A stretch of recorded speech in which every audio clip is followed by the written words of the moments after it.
Today I want to tell you a story, and as you probably would guess, a story about warfare or welfare probably isn't going to be a fairy tale. The story's about my friend Stephen. Now, I come from Newport in South Wales. It's not known for much. It used to be known for the place where the Chartist movement began, but people seem to be forgetting that now. But what it's mainly known for is poverty.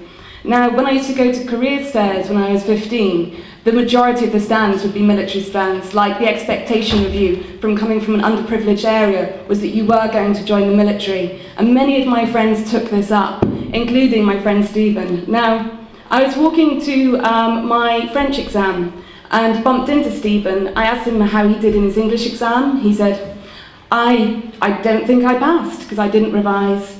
Oh, do you want to walk to the French exam with me? No, I'm not going to bother going. I got into the army. I don't need GCSEs.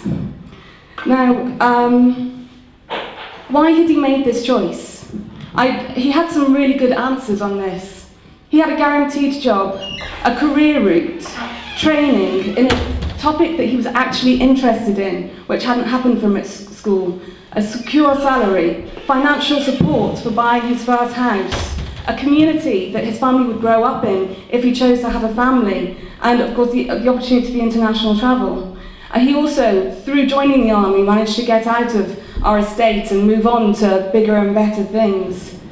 That's great. To have those opportunities are great, but do you really need to risk your life to have those as an opportunity? Do you need to, there should be government support to achieve your dreams, wherever you are in society. Do we really need to be going out and killing innocent people to get the training that we want to achieve what we want to achieve in life, and to have a roof over our heads? Do we really need to be a tool in government spending on bombs and weapons?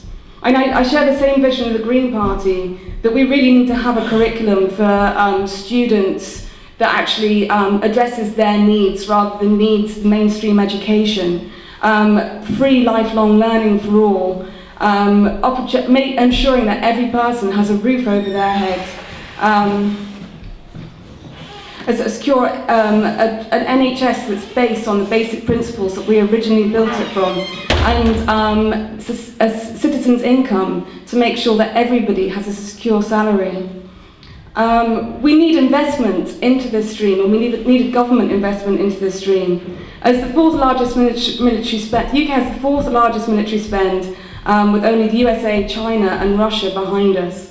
We invest £3.4 billion into our war machine. Now, this could pay the work and pensions budget 5 times over. It could create a citizen's income for us, or you could even fund the work, and it would even fund the Department of Work and Pensions, Transport, Energy and Climate Change, Environment, Food and Rural Affairs, Culture and Media and Sport, International Development, and the Foreign and Commonwealth Office. It would pay for all of their budgets combined. Now, if we actually invested into these sections instead of into the military, then people like Stephen, his comrades, and the people who work in manufacturing weapons would be out of a job. Now, if job creation through redirecting military spending is what we're discussing, then we're not talking about the right things. As we saw earlier, if you were in the working group before, Campaign Against Climate Change Trade Union Group with CWU, PCS, TSSA and UCU unions said that with just £18 billion of investment, we could have 1 million green jobs. So our war budget could provide 2 million jobs throughout our country. And on top of that, we'd have things like a world-class mass transit system, renewable energy and sustainable homes that would be an investment for our future. We need to stop the subsidies of around 400 million of taxpayers' monies into the arms industry. Those investments could go on to greater things for society. I mean, the reason that we have such dangerous nuclear power is because our knowledge of power generation from plutonium is actually because we were researching it for warheads, for killing people, and that's why it's so dangerous. There are other ways of doing it, but we know about that because we invested into killing people. If that investment had gone into something that was more socially moral, where would we be now with, if it had been invested in medicine or in health or in societies? Thank you. Now, the future for Stephen, I did a quick Google on veterans and Google came up with veterans post-traumatic stress syndrome, veterans mental health, veterans and homelessness. It's a pretty bleak picture for people who are in the military. The figures say that 24,000 people leave the armed forces every year. 1,400 of those are end up homeless.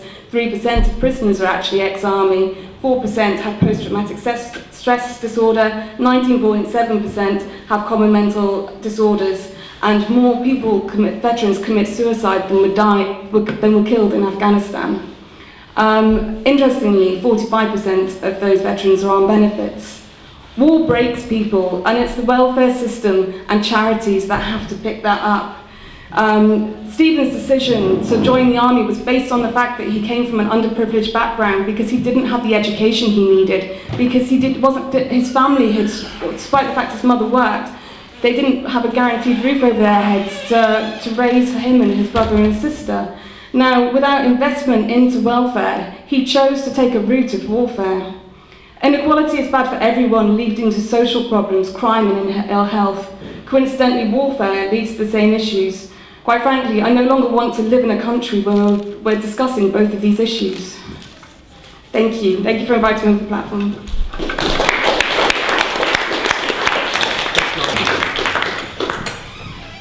I just wanted to talk about we talked about the Stop the War demonstrations. I've been going to Stop the War demonstrations for the last 10 years. And I think that the very first one, what was disheartening about it was that we took every tool given to us by democracy. We signed petitions, we took to the streets, we did everything that we had in the power of our democracy that we could do to try and stop that war, and we weren't listened to. And the government should expect that we're going to move into areas of civil disobedience if we're not going to be listened to when the tools we have aren't even taken into account. I was interested about your point about the very same issue where they had lots of people in lower level jobs that were working in fossil fuels, and they needed to be retrained to be put into the clean technology positions. Now, that was done really successfully, and those jobs have actually been developed. I'm not entirely sure of the mechanisms, but it's been quite a good example for that movement of jobs from one area to another. I think one of the interesting things talking about recruitment into the army is that the army is an exacerbated version of the class system.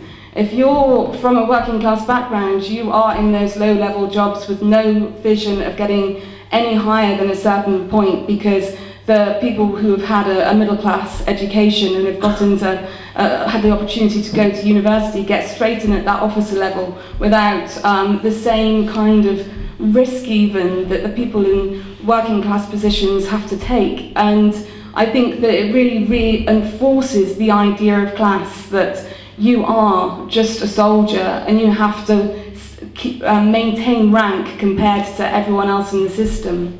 I just want to say to Kate, sorry, you're completely right, it's obviously not nuclear, Green Party policy about nuclear power. I was more bringing out some research I was looking at that was saying that basically because we'd invested into that sector in terms of finding something that killed lots of people, that there are different types of nuclear. I was listening to Costing the Earth on the BBC. Don't know if anyone else listens to that or if it's just me, and they were discussing a type of isotope on that, which, if my memory serves me correctly,